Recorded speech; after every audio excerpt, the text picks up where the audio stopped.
Hi friend, कैसे हैं आप सब। मैं नूतन नूतन के रसोई में आप सभी का फिर से स्वागत है। फ्रेंड्स, फिर से मैं एक कहानी के साथ आप सभी के साथ आ गई हूँ। आई होप कि ये कहानी भी आप सभी को बहुत पसंद आने वाली है। लेकिन फ्रेंड्स, सबसे पहले मैं बता दूं आप सभी को कि इस कहानी को आप सब एंड तक सुनिएगा। कोई भी कहानी एंड तक सुनने से ही अच्छी लगेगी और समझ आएगी कि कहानी है भी तो क्या है। तो आज मैं कहानी सुनाने जो जा रही हूँ, कहानी का नाम है सुंदर बहू। मैं नहीं, सुंदर बहू। मुझे नहीं समझिएगा फ्रेंड्स, आप सब, मैं उतनी सुंदर नहीं। तो कहानी का नाम है सुंदर बहू। दो बहनें रहती हैं और दोनों की बहुएं रहती हैं, उन्हीं के बारे में ये कहानी है। तो मैं अभी आप सभी के साथ शेयर कर रही हूँ, सुना रही हूँ, तो आप सभी को समझ में आएगा। तो सुनैना और सुमित्रा, सुनैना और सुमित्रा दोनों बहन रहती है, अपने पापा की लाडली। और दोनों बेटियों की शादी सुमित्रा और सुनैना के पापा एक ही घर में कर देते हैं। इत्तेफाक से उनके एक ही घर में दो लड़के अच्छे मिल जाते हैं और दोनों की शादी एक ही घर में कर देते हैं। क्योंकि दोनों बहनों में बहुत ज़्यादा चलता है, बहुत ज़्यादा मतलब पटता है, बहुत साथ साथ रहती है सब मायके से ही। तो सुमित्रा के पापा सोचते हैं कि उन्हें ऐसी फैमिली मिल गई जिसमें दो लड़के हैं, तो वो दोनों की शादी एक ही घर में कर देते हैं। सुनैना और सुमित्रा दोनों एक ही घर में जाती हैं। बहुत खुशी होती है दोनों को एक साथ ससुराल में भी रह के, बहुत मज़ा आता है और समय बीतते जाता है और घर का सब कुछ बहुत अच्छा चलता है। क्योंकि दोनों के पति जो है उनमें भी काफ़ी लगाव रहती है और दोनों बहनों में तो लगाव रहती ही है। तो कोई मनमुटाव ऐसा नहीं होता है कि वो लोग अलग रहें या ससुराल में परेशान रहे, दोनों बहुत मज़े से रहती हैं। समय बीतते जाता है, बीतते जाता है, बीतते जाता है। दोनों को बाल बच्चे होते हैं, दोनों बड़े हो जाते हैं। फिर भी दोनों बहनें की एकता जो है कम नहीं होती है, दोनों में बहुत ज़्यादा पटरी रहती है। लेकिन जब शादी के बाद बच्चे बड़े हो जाते हैं तो भी कोई मनमुटाव नहीं, जब शादी होती है तो भी कोई मनमुटाव नहीं। लेकिन अब आती है पारी बच्चों की शादी करने की। दोनों बहनें के एक एक बेटे होते हैं और दोनों की शादी वो लोग करना सोचती हैं, तो दोनों की शादी भी हो जाती है। तो सुमित्रा जो रहती है, उनकी बहू जो आती है, और इस बात की बात ये है कि एक ही घर से उन लोग ने अपने लिए दो बहू भी ले आती है, वो भी दोनों बहन रहती है। लेकिन सुनैना और सुमित्रा दोनों शकल सूरत से एक ही जैसी रहती है, सुंदर भी एक ही जैसी रहती है। इन लोग में कोई अंतर नहीं होती है, जुड़वा नहीं होती है फिर भी।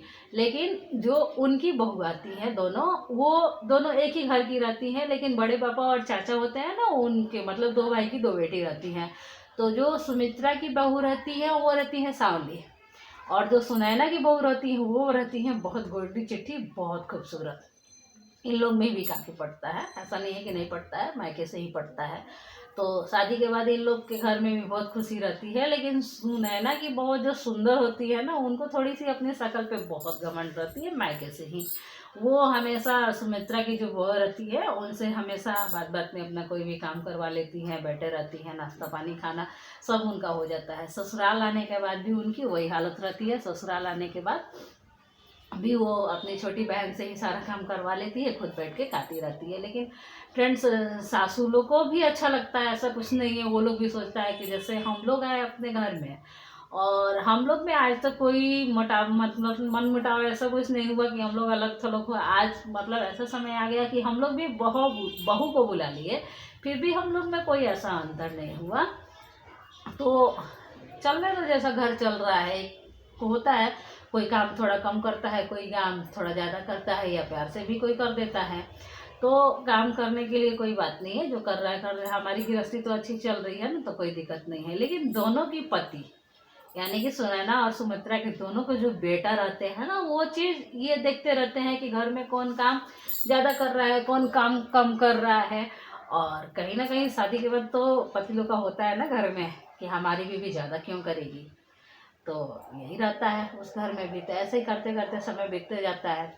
और सुंदर बहू जो होती है वो तो कुछ करने से रही, उनको बस अपने मेकअप से मतलब, सेल्फी लेने से मतलब, बढ़िया खाने से मतलब रहता है, और दूसरी वाली काम करती रहती है। तो उसके मन में कोई ऐसा नहीं रहता है कि मैं काम कर रही हूँ, दीदी नहीं कर रही है। लेकिन फैमिली में रहने पे हो ही जाता है थोड़ा सा मनमुटाव, हर किसी के फैमिली में होता है। तो फ्रेंड्स, ऐसा ही कुछ होता है। तो एक बार की बात है कि दोनों बहनों में बातचीत होती है, तो एक बोलती है कि मतलब तुम्हारी बहू कम काम करती है, मेरी बहू ज़्यादा काम करती है, मेरे बेटे को अच्छा नहीं लगता है, तो तुम अपनी बहू को भी बोलो कि थोड़ा सा हाथ बटा दिया करे, घर का काम खत्म हो जाए, काम के लिए कोई किचकिच ना हो। तो सुनैना बोलती है कि ठीक है, मैं अपने बहू को बोलती हूँ।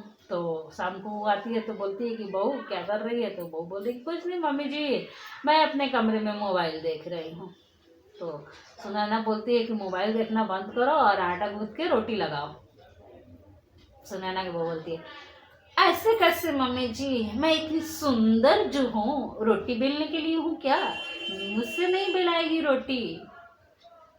सुनैना जो है कुछ देर के लिए हंसती भी है और सोचती भी है अरे इसको छोड़ने से तो कुछ ज़्यादा ही हो गया। फिर वो चली जाती है, बात को दिल से नहीं लगाती है। 10 मिनट बाद जाती है तो देखती है कि सुमित्रा की बहू सब्जी भी छौंक रखा है, आटा भी गूंथ रही है, वो चली जाती है। लेकिन कहीं ना कहीं अब उसको भी बुरा ये चीज़ लगने लगा है कि फ्रेंड्स मैं कुछ भी रिकॉर्ड करती हूँ, कहानी करती हूँ ना, मेरे मोहल्ले में हल्ला बहुत होती है। तो फ्रेंड्स आप सब माइंड नहीं कीजिएगा, यहाँ शोर शराबा होती रहती है, कुत्ते भी बोलते रहते हैं, कुछ कुछ बजती रहती है, लेकिन क्या करूँ इसी मोहल्ले में रहना है तो सब एडजस्ट करना पड़ता है। तो वो 2 मिनट बाद फिर आती है तो सुमित्रा की बहू जो काम करती रहती है तो पूछती है कि बहू कुछ हाथ बटा दूँ, तो वो बोलती है कि नहीं मम्मी जी मैं कर लूँगी, फिर कर लेती है। कुछ देर बाद सुमित्रा की बहन जो होती है वो आती है तो देखती है कि दीदी सो रही है, मोबाइल देख रही है, तो वो खाना भी दे देती है, पीरा भी दे देती है। लेकिन कुछ समय बाद फिर आती है तो बोलती है कि बहू छोटी बहू ने तो सारा काम कर दिया, अब कम से कम तो बर्तन की ही सफाई कर लो और उसे भी थोड़ा आराम दे दो, आखिर तुम्हारी बहन है, अकेले काम करती रहती है, परेशान रहती है, लेकिन तुम्हें तो कोई फर्क पड़ता नहीं। फिर से वो बोलती है ऐसे कैसे मम्मी जी, मैं इतनी सुंदर भी हूँ, सुंदर जो हूँ मुझसे नहीं घिसाएगी बर्तन। फिर चली जाती है। लेकिन देखिए फ्रेंड्स, किसी भी काम का या बात का समय होता है, कब तक कोई आपका सहेगा और बर्दाश्त करेगा। घट अब धीमे धीमे घर में मनमुटाव आने लगता है, घर टूटने लगता है। तो दोनों बहू सोचती है, सुमित्रा और सुनैना दोनों सोचती है कि आज तक हमारे घर में ऐसी कोई मनमुटाव हम बहनों के बीच नहीं हुई या फैमिली में कुछ ऐसा नहीं हुआ, लेकिन आज थोड़ी सी के लिए हमारी फैमिली टूट जाए तो अच्छा नहीं होगा। दोनों आपस में राय करती हैं कि मैं और तुम छोटी बहू को लेके कहीं चलते हैं और बड़ी बहू को घर में रहने देते हैं, कि बड़ी बहू जब अकेले घर में रहेगी और जब उसको खुद की भूख लगेगी तो बिस्तर छोड़ेगी, खाना बनाएगी, घर गंदे लगेगी तो झाड़ू पोछा भी करेगी, तो उसको कुछ दिन में काम करने आ जाएगा। फिर उसकी अगर चली जाएगी कि मैं सुंदर हूँ तो मैं काम ना करूँ। तो ऐसा ही हुआ, दोनों सासू माँ तैयार हुई और बोली कि हम लोग कुंभ के लिए जा रहे हैं, नहाने के लिए जा रहे हैं और छोटी बहू हमारे साथ जा रही है, क्योंकि वहाँ तो हम लोग बुजुर्ग हो गए हैं तो अकेले हम लोग से होगा नहीं, हम लोग को घुमाएगी, तुम तो जाएगी नहीं क्योंकि तुम सुंदर जो हो, तुम्हें तो धूप लग जाएगी। सासू लोग भी वैसे ही डायरेक्ट मार दी जैसे बहू माना करती थी। बहू भी खुश हुई कि चलो जा रहा है लोग तो मैं मोबाइल आराम से देखूंगी, मज़े से पड़ी रहूँगी घर में, मुझे कोई बोलने भी नहीं आएगा कि क्या कर लो क्या नहीं करने, और ऐसा बहुत तो थोड़ा बहुत सुनने को भी मिल जाता है। तो वो मज़े से थी। उसके समझ में ये नहीं आया कि जाने के बाद मुझे रोटी अपने लिए भी बेलनी पड़ेगी, क्योंकि मेरे भी तो पेट है, मैं सुंदर हूँ तो क्या हुआ। तो दोनों सासू माँ कुंभ चली गई, छोटी बहू को लेके चली गई। एक्चुअली वो कोई कुंभ नहीं गई थी, वो पड़ोस में ही किसी के यहाँ बातचीत करके और उनके यहाँ ठहर गई 2-4 दिन के लिए। तो पहला दिन तो जाने की तैयारी में बहुत सारी खाना बनी थी, लिट्टी उट्टी ठेकुआ क्या क्या बना था, तो बड़ी बहू उठी किचन से खाई और बर्तन को वैसे ही समेट दी, छोड़ दी और जाके मोबाइल देखना शुरू कर दी। जब सुबह उठी तो देखी कि पूरा किचन फैला है, पूरा बर्तन फैला है, किचन गंदा पड़ा है, तो फिर सोच में पड़ी कि क्या करूँ। फिर डिब्बा उब्बा चेक की तो कुछ मिक्सचर नमकीन कुछ कुछ मिल गया, दूध मिल गया, फ्रिज में गर्म करी, खा पी ली।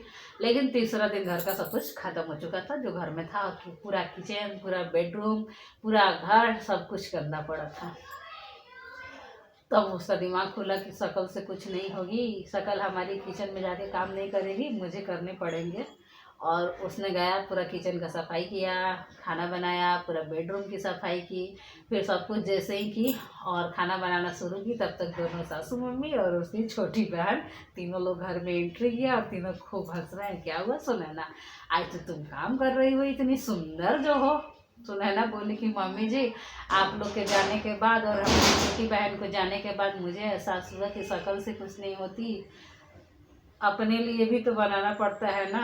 तो आज 2 दिन तो मेरा काम चल गया किचन में, आप सब इतना सारा छोड़ के गई थी तो मैं खाली, लेकिन आज मुझे खुद भूख लगी थी और मेरे लिए भी कुछ नहीं थी तो मैं बनाना शुरू की।